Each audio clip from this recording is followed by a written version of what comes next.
Assalamualaikum warahmatullahi wabarakatuh. Mohon keikhlasan sekali untuk membacakan beliau Fatihah. Moga-moga beliau panjang umur, karena beliau saat ini pada usia yang ke-93 tahun. Mudah-mudahan beliau panjang umur, diberikan kesehatan, keafiatan, dan kita semua semoga mendapat keberkahan ilmu dari Al-Fatihah.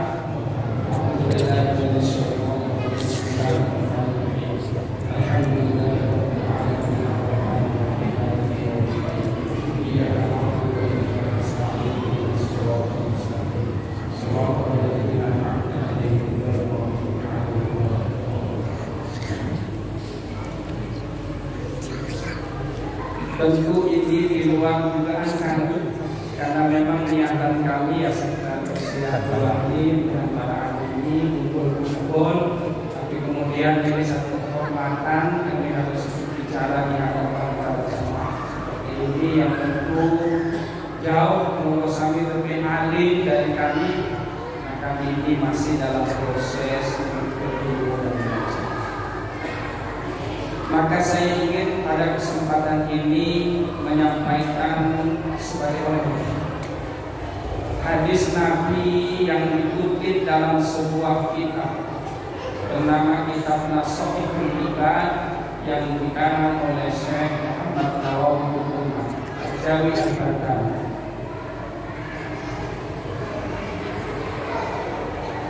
Beliau menyebutkan khoslatani la syai'a afdal. Ada dua perkara di dalam hidup ini yang tidak ada yang lebih keren dari yang dua ini. Tidak ada yang lebih keren. Dua hal ini tidak ada yang mengungguli. Kalau bahasa agamanya tidak ada yang lebih keren dari yang dua ini. Apa yang dua itu? Alhamdulillah satu di antaranya sudah kita miliki. Maka kita ini termasuk orang-orang yang keren. Apa itu yang pertama? Al-imanu billah. Yang paling keren di dunia ini adalah beriman kepada Allah Subhanahu, dan kita termasuk bagian dari hamba Allah yang beriman.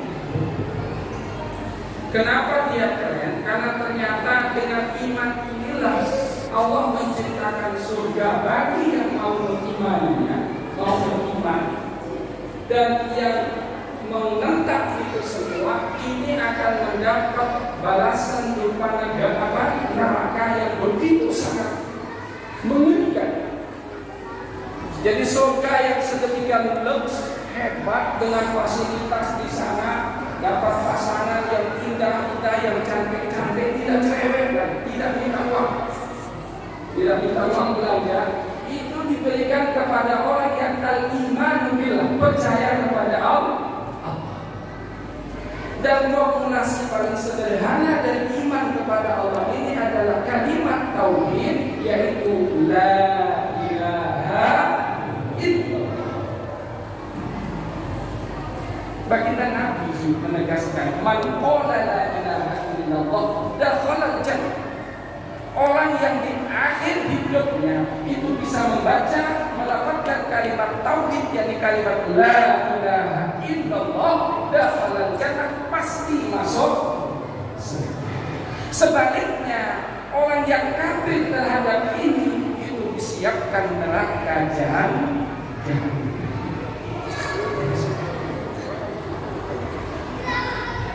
Dan itulah yang menjadi alasan kenapa Quran diturunkan, agar orang menempuh jalan keimanan ini. Maka ini kita baca dalam wahyu pertama yang diturunkan oleh Allah Subhanahu wa taala, yakni Iqra bismi rabbikal ladzi khalaq, khalaqal insana min 'alaq. Iqra wa rabbukal akram alladzi 'allama bil qalam, 'allamal insana ma lam. Iqra, baca.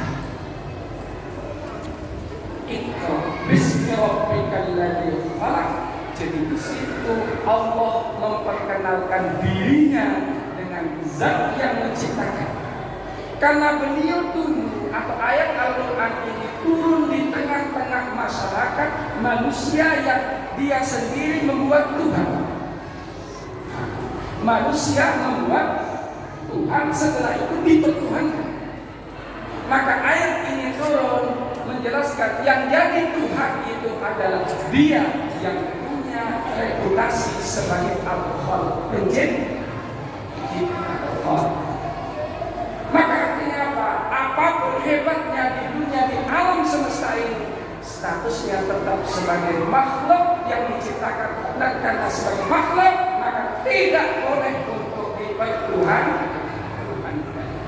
Ini Quran yang pertama diturunkan ini berbicara tentang kita, tapi tidak dengan bahasa Allah, tetapi bahasa yang dipakai adalah Allah sebagai sang pencipta. Saya baca di dalam tafsir Marah Lagi karya Syekh Muhammad Nawawi bin Umar Al-Jami, atau bisa juga disebut dengan tafsir Munir. Khalaq di situ menciptakan apa? Ay khalaq kulla syai', menciptakan apa saja, segala sesuatu. Artinya apa? Bahwa apa yang ada hari ini yang kita saksikan itu diadakan oleh yang ada, dan yang ada pertama ini disebut sang Khaliq, pencipta. Ini sekaligus menentang paham yang mengatakan apa yang ada diadakan oleh yang tidak ada. Ini kan tidak masuk akal. Ada paham yang mengatakan apa yang ada ini diadakan oleh yang tidak ada. Masuk akal tidak? Contoh air. Ini ada, itu pasti ada yang mengadakan. Dan inilah yang disebut dengan musabbibul asbab. Musabbibul asbab, sebab pertama. Makanya kita bisa baca dalam surah yang pertama, Bismillahirrahmanirrahim. Itu dipahami oleh ulama bahwa titik bab ini disitulah makna dari seluruh ayat Al-Quran. Apa maknanya dalam sebuah hadis qudsi disebutkan bikana wa makana biyakunu wa ma yakun. Sebab aku, kata Allah, ada apa yang ada ini, dan sebab aku akan ada apa saja nanti yang akan ada. Hari ini kita yang ada ini, itu diadakan oleh yang ada, dan keberadaannya itu di awal, super di awal. Maka apapun hebatnya Fir'aun mengatakan dirinya Tuhan, itu langsung dibantah karena dia ada di buminya Allah. Setelah adanya bumi, tauhid. Bapak Ibu yang dimuliakan, ini tauhid. Jadi seluruh ajaran Quran itu muaranya ke situ. Dalam ayat yang pertama menegaskan, dalam surah yang pertama kali diturunkan itu menegaskan adanya Tuhan yang disebut sebagai Sang Khaliq, pencipta. Pencipta siapa? Ya apa saja, termasuk kita ini pencipta. Nah, gede-gede itu tauhid. Yang kedua, yang paling keren di dunia ini setelah bertauhid itu adalah anak ulil muslimin, bermanfaat untuk sesama makhluk. Maka ada hadis Nabi yang menegaskan irhamu man fil ardi yarhamkum man fis sama. Sayangilah hamba-hamba Allah yang ada di bumi ini, termasuk yang berakal, yang berpikir, yang tidak berpikir, pokok semua makhluk Allah, mau yang beriman, yang kafir dan sebagainya, sayangi mereka. Yang aku mampu sama, maka niscaya akan disayangi oleh penduduk. Makanya ajaran kita, guru-guru kita yang Ahlus Sunnah wal Jamaah, apapun kafirnya orang-orang di dunia ini, tidak boleh kita membencinya. Justru kita harus tatap mereka bi'ainil rahmah, dengan pandangan kasih sayang. Kita tarik mereka, kita dakwahi mereka agar mau mengikuti, menemukan jalan yang benar. tidak boleh dicela. Lebih-lebih kaum muslimin yang berada di tempat seperti Pulau Dewata ini, tentu yang berhadapan dengan banyak yang memeluk agama lain. Ajaran para ulama dulu kita itu tidak boleh mencela mereka, tidak boleh memandang mereka dengan pandangan kebencian, tapi lihatlah mereka dengan ainul rahmah, pandangan kasih sayang. Kalaupun hari ini mereka belum menemukan Tuhan, suatu saat nanti mereka bisa jadi menemukan Tuhan yang sebenarnya, yaitu siapa? Yang menciptakan alam semesta. Lalu kemudian dari sini ada ajaran saling memberi, tidak boleh beli. Kenapa? Pelit ini Pak, walaupun berada di tangan orang yang soleh, orang baik, dia tetap tidak baik. Pelit walaupun berada di tangan orang-orang yang baik, dia tetap tidak baik.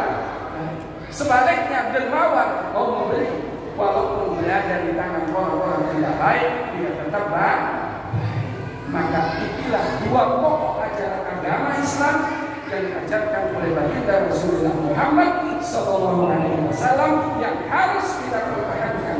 Apa itu? Pertama, iman kepada Allah, dan yang kedua harus kasih sayang terhadap hamba-hamba Allah.